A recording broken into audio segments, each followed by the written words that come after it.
Hello everybody and welcome back to my channel, where today we're going to be discussing the case of Dan Cooper, also known as DB Cooper. He is one of the most famous criminals in history, and yet no one knows what happened to him after his successful skyjacking and subsequent vanishing into thin air. This case has become so popular that there are thousands of theories surrounding it, and many books and documentaries have been made about it over the years. However, the truth is that we do not know what really happened to Dan Cooper, and we might never find out. So without further ado, let's begin. On November 24, 1971, Don Cooper boarded Northwest Orient Airlines Flight 305 at Portland International Airport in Oregon. His destination was Seattle, Washington. Now, before the flight even took off, Cooper had already written a note that read, "Miss right now, 7:30, 11:35 a.m., plane to Seattle. Please remain calm." And he passed this note to a flight attendant when she came by to take drink orders.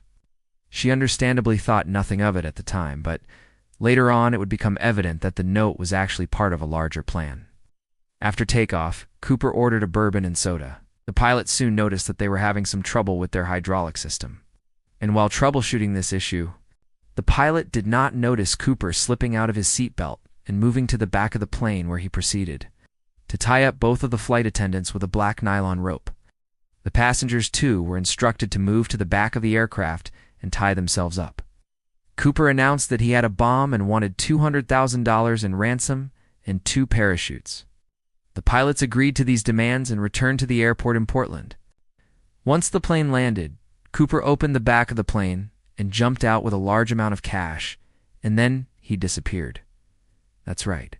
He simply vanished into thin air, and that is why this case is still unsolved. Because despite numerous theories, no one has ever been able to explain what happened next. Now, some people say that he landed safely, others that he died. And still others claim that he is still out there somewhere living under a false identity. But how could someone just jump out of a plane at an altitude of around 10,000 feet and live to tell the tale? Well, the truth is that he probably didn't. You see, the FBI believes that Cooper likely jumped out of the plane without a parachute, and that's why his body was never recovered. This theory is supported by several pieces of evidence, including eyewitness testimony from people who claim to have seen a man falling through the air with a parachute. Furthermore, Cooper had left behind a substantial amount of money, which suggests that if he had survived the jump, he would have had plenty of resources to start a new life. However, there is another theory, which claims that Cooper actually did land safely using a parachute. This theory is based on the fact that Cooper had asked for 2 parachutes, which suggests that he intended to use one and keep the other as a backup. Additionally, there is no evidence to suggest that Cooper was injured in any way after he exited the aircraft. But why would he leave behind all that money? Some people speculate that he may have used the money to start a new life elsewhere. Others believe that he simply didn't want to be famous for his crime.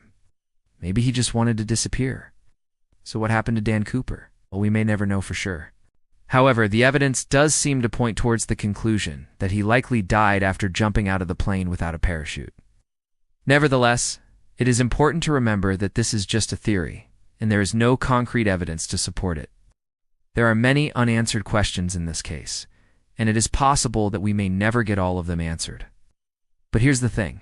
Dan Cooper, or DB Cooper, hijacked a plane in broad daylight in the 1970s and got away with $200,000 in cash. So how much would that be worth today? Let's do some quick math.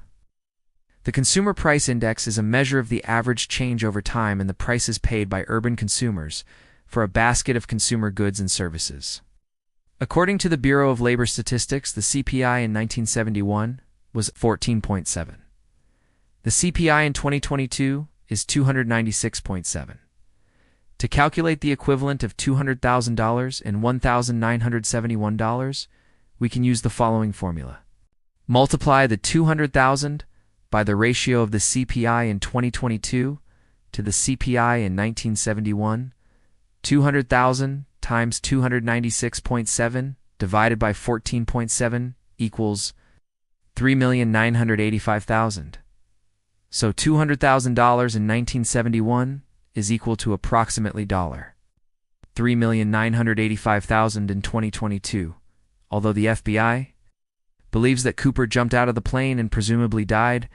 There is some circumstantial evidence to suggest that he may still be alive. For example, there have been several alleged sightings of Cooper over the years, and a man named Bruce Petty even claimed to have met Cooper in a bar not long after the hijacking. According to Bruce, Cooper told him that he had recently parachuted out of a plane and had a lot of money. He said that he had no intention of being caught and that he planned to live out the rest of his life as a fugitive. Now, while this story sounds plausible, it should be noted that Bruce came forward with his story over 20 years after the hijacking, which raises questions about his motives. It is possible that he was simply trying to capitalize on the mystery surrounding the case and gain some attention for himself.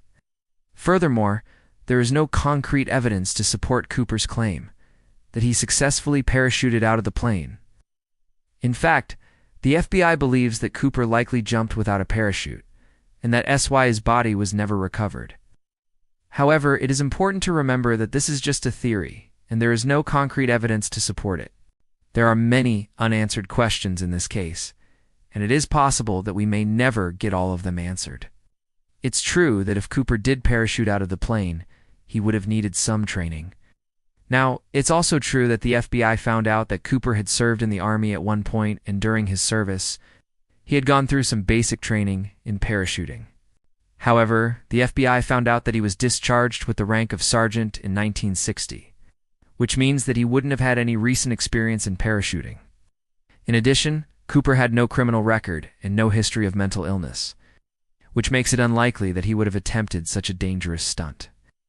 It is more likely that Cooper was a well-trained skydiver who knew the risks involved in jumping out of an airplane at high altitudes. In addition to the lack of physical evidence, there is also a significant amount of circumstantial evidence that suggests Cooper did not survive the jump. For example, Cooper left behind a substantial amount of money, which suggests that if he had survived, he would have had plenty of resources to start a new life. Additionally, there have been numerous alleged sightings of Cooper over the years, but none of them have been confirmed. If Cooper was still alive, it is likely that there would have been more concrete evidence to support his continued existence. Ultimately, however, without any physical evidence to go on, it is impossible to say for sure what happened to Dan Cooper. If you enjoyed this video, then be sure to check out our other videos on unsolved mysteries. We have a whole playlist full of creepy stories that will keep you up at night. Just click on the link in the description below to get started. Thanks for watching, and we'll see you next time.